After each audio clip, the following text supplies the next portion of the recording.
बच्चों, हम बीए प्रथम वर्ष के पाठ्यक्रम में निर्धारित किरातार्जुनम महाकाव्य का अध्ययन कर रहे हैं। आज हम 36, 37, 38 3 श्लोकों का अध्ययन करेंगे। पूर्व में द्रौपदी ने भीम और अर्जुन के दुर्दशा का चित्रण किया था। इस पद्य में नकुल और सहदेव की दुर्दशा का वर्णन करती है और वह युधिष्ठिर के क्रोध को उत्तेजित करना चाहती है। वह कहती है, वनांत शय्या कठिनी कृता आकृति कचाचितौ विश्वग एव गजौ कथम त्वम एतौ धृति संयमौ यमौ विलोकयन उत्सह से न बाधितुम।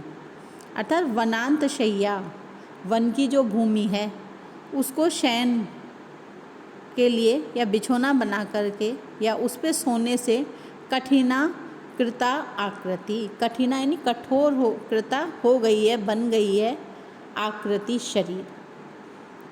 वन की कठोर भूमि पे सोने से शरीर भी कठोर हो गया है। कचाचितौ और कचा अचितौ अर्थात जो बाल हैं वो फैल गए हैं विश्वक चारों ओर। अगजौ गजौ अर्थात कैसे, जैसे अगजौ पर्वत पर उत्पन्न गजौ हाथियों के समान। कहने का तात्पर्य है कि वन में या जंगल की भूमि में सोने से जिसका शरीर कठोर हो गया है और जिनके केश चारों तरफ फैले हुए हैं और ऐसे प्रतीत होते हैं जैसे कि पर्वत पर उत्पन्न 2 हाथी हों। कथम कैसे तुम एतौ इन दोनों को अर्थात नकुल और सहदेव को धृति धैर्य और संयम यमौ इन दोनों को विलोकियन देखते हुए उत्सह से प्रवर्तित होते हो न नहीं बाधितुम छोड़ने के लिए। यहाँ नकुल और सहदेव की जो दुर्दशा है, दुरवस्था है,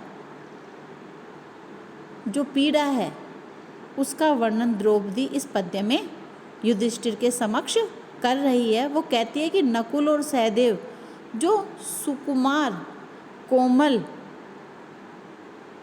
ऐसे वे कोमल बिछौनों पर सोया करते थे तथा तेल आदि से लगा करके अपने बालों को कंघी करके सजाया करते थे, आजकल वे जंगल की कठोर भूमि पर सोते हैं। उनको सोना पड़ रहा है आपके कारण, जिससे इनका शरीर कैसा हो गया है, कठोर हो गया है और इनके बालों को न संवारने से वो चारों तरफ फैले हुए हैं।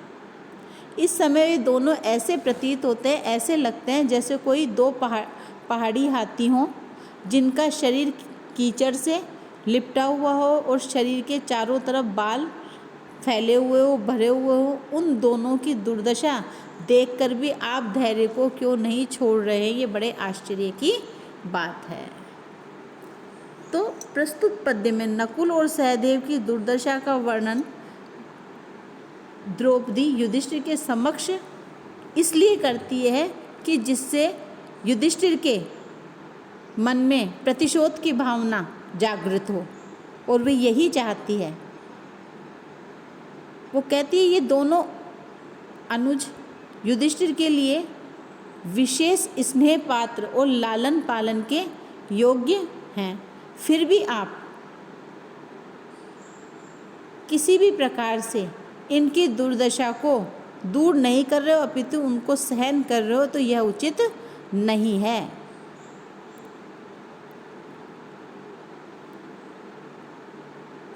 वह कहती है कि आपको अपने इन भाइयों की दुर्दशा को देख करके तो अपना जो धैर्य है उसको और जो संयम है उसको छोड़ना चाहिए। आप क्यों नहीं छोड़ रहे हो, मुझे इसमें बड़ा आश्चर्य हो रहा है। यहाँ अगजौ गजौ संयमौ और यमौ, यहाँ यमक अलंकार है। यमक का लक्षण है सत्यर्थे पृथक अर्थाया स्वर व्यंजन सहते, क्रमेण तेनैव आवृत्ति यमकम विनिगद्यते। या अनुप्रास अलंकार का भी सहज प्रयोग है। इसके पश्चात 37वें श्लोक में द्रौपदी युधिष्ठिर की उनकी स्वयं की दुर्दशा का वर्णन प्रारंभ करती है। वह कहती है कि इमाम अहम वेद न तावकीम धियम विचित्र रूपा खलु चित्तवृत्तयः विचिन्तयन्त्या भवद आपदाम पराम रुजंती चेत प्रसवम मम आदः। इमाम इस प्रकार की अहम मैं वेद न नहीं जानती, वेद जानती न नहीं, तावकीम आपकी अर्थात युधिष्ठिर की धी है जो बुद्धि है, आपकी इस प्रकार की जो बुद्धि है मैं इसको नहीं जानती। विचित्र रूपा, विचित्र रूप वाली है, अनेक प्रकार के रूपों वाली है। खलु निश्चित रूप से चित्तवृत्त है, चित्त की जो वृत्तियाँ होती हैं, चित्त की जो प्रवृत्तियाँ, मन की जो प्रवृत्तियाँ हैं, मन का जो व्यापार है वह विचित्र प्रकार का होता है, अनेक रूपों वाला होता है। विचिंत्या विचार करके, सोच सोच करके, भवद आपदाम आपकी, भवद आपकी जो आपदा है, विपत्ति है, जो समस्या है, जो पीड़ाएं हैं, उनके विषय में सोच सोच करके पराम अत्यधिक रूप से, उत्कृष्ट रूप से, बहुत बड़े उससे रुजंती पीड़ा पहुंचाती है। आपकी जो विपत्तियां हैं ये मेरे मन को, चेत है चित्त को पीड़ा पहुंचाती है। प्रसवम बलाती जबरदस्ती, मम आदय, मम मेरे, आदय मानसिक व्यथाएं, अर्थात इस संसार में मनुष्यों का जो स्वभाव है वो विचित्र और भिन्न भिन्न होता है। कुछ लोग तो धीर स्वभाव के अर्थात धैर्य को धारण करने वाले होते हैं, कुछ अधीर स्वभाव के धैर्य धारण नहीं करते हैं, और कुछ धीर अधीर स्वभाव वाले होते हैं।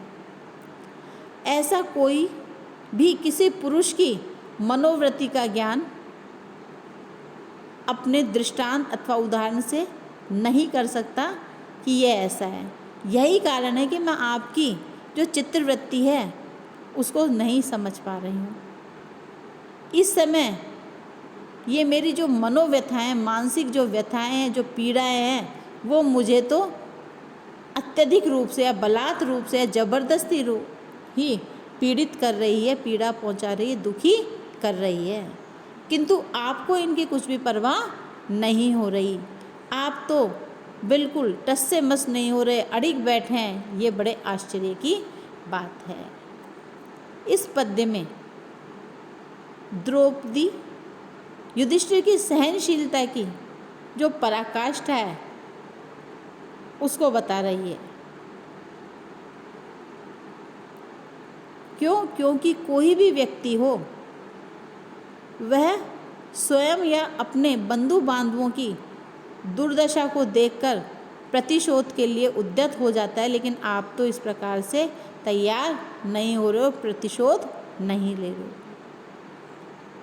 स्वाभिमानी व्यक्ति अपने अपमान को सहन नहीं करता, और आप दुर्योधन से प्राप्त अपमान को सहन किए जा रहे हो, और 12 वर्ष का वनवास और एक वर्ष का अज्ञातवास का जो समय निकल जाए इसका इंतजार कर रहे हो। उसके बाद ही युद्ध के लिए उद्यत होगे या उससे बातचीत करोगे। ये बड़े आश्चर्य की बात है। तो आपकी जो चित्तवृत्ति है वह बड़ी विचित्र है। मैं तो आपकी विपत्तियों के विषय में जब विचार करती हूँ, सोचती हूँ, उससे ही व्यथित हो जाती हूँ, दुखी हो जाती हूँ, पीड़ित हो जाती हूँ, और आप दुर्योधन के उस दुर्व्यवहार के विषय में सोच करके बिल्कुल भी पीड़ित या दुखी या चिंतित दिखाई नहीं देते हो। यहाँ पूर्वार्ध में कारण के द्वारा कार्य का समर्थन किया गया अतः अर्थांतरन्यास अलंकार आया है। इसके बाद 38वें श्लोक में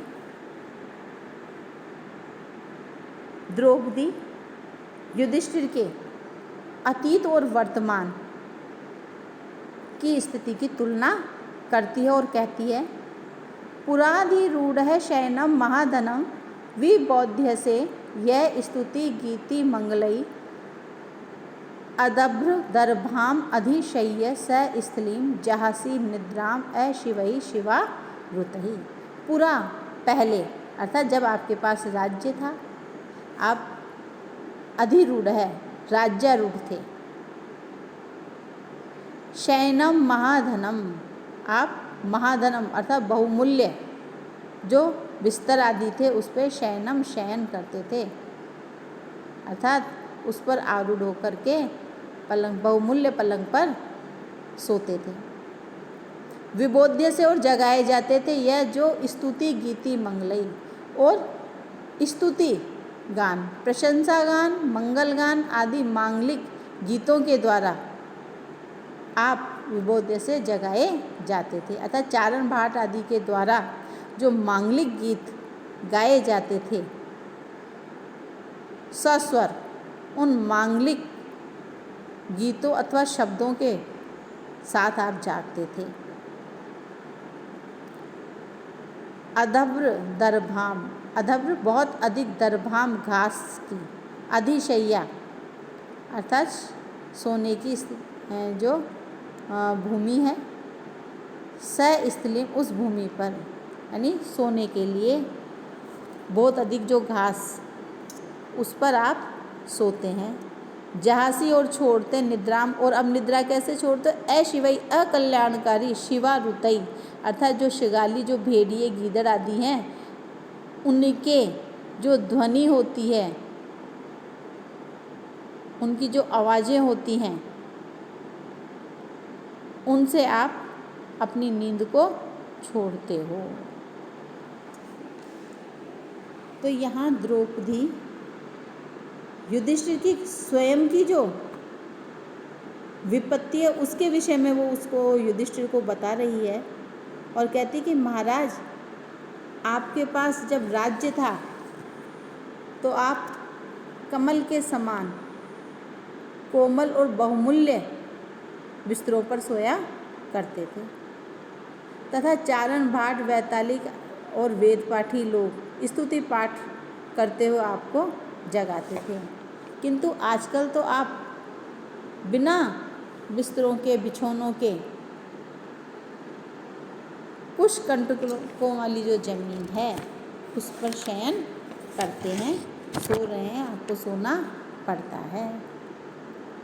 और गीदड़ियों, श्रृंगालियों, इनकी जो अकल्याणकारी, ऐसी वही अकल्याणकारी अपशकुनी जो ध्वनि है, आवाज़ें हैं, वह आपको जगाती है।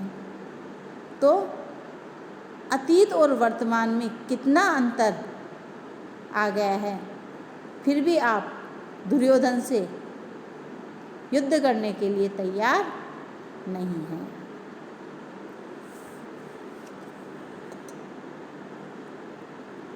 यहाँ द्रौपदी ने अपना हर संभव प्रयास किया है कि वह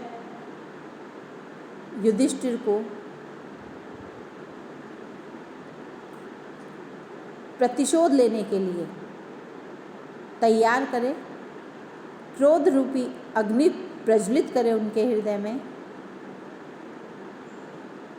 लेकिन उसे समझ नहीं आ रहा कि युधिष्ठिर क्यों चुपचाप ये सब कुछ सहन कर रहे हैं और इस कारण वह बार बार सभी की अतीत और वर्तमान की जो स्थिति है, अतीत का सुखमय जीवन और वर्तमान का कष्टमय जीवन, इसका चित्रण युधिष्ठिर के समक्ष करती है। आज इतना ही।